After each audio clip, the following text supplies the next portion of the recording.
Nasib Oman, korban salah tangkap, kaki ditembaki disangka rampok, kini dapat ganti rugi 222 juta rupiah.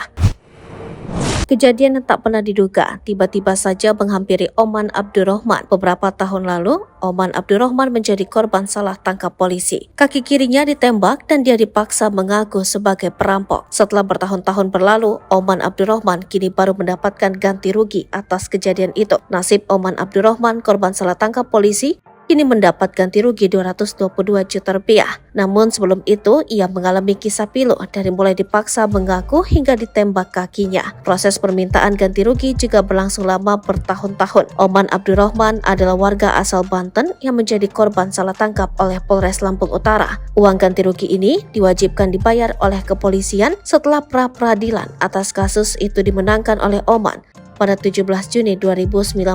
Perjuangan permintaan ganti rugi ini telah berjalan selama 5 tahun sejak Oman divonis bebas oleh pengadilan pada 2019. Penyerahan uang ganti rugi ini dilakukan di kantor pelayanan Perbendaharaan Negara Kota Bumi Lampung Utara Senin 8 Januari 2024. Oman, kasus salah tangkap ini terjadi pada 22 Agustus 2017.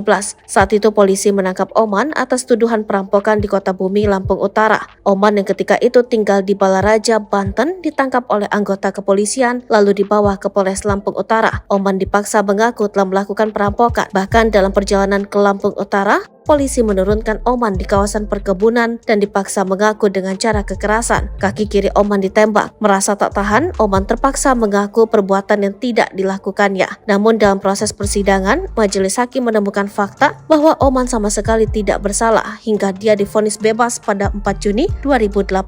Pada upaya kasasi di Mahkamah Agung, majelis hakim juga menguatkan putusan bebas PN Kota Bumi tersebut dan menyatakan Oman tidak terbukti melakukan perampokan. Atas kesalahan yang dilakukan, negara harus mengganti rugi sebesar 222 juta rupiah sesuai dengan petikan penetapan nomor 1-PIT-PRA-2009-PNKBU tanggal 17 Juni 2019. Download Tribun X sekarang, menghadirkan lokal menjadi Indonesia.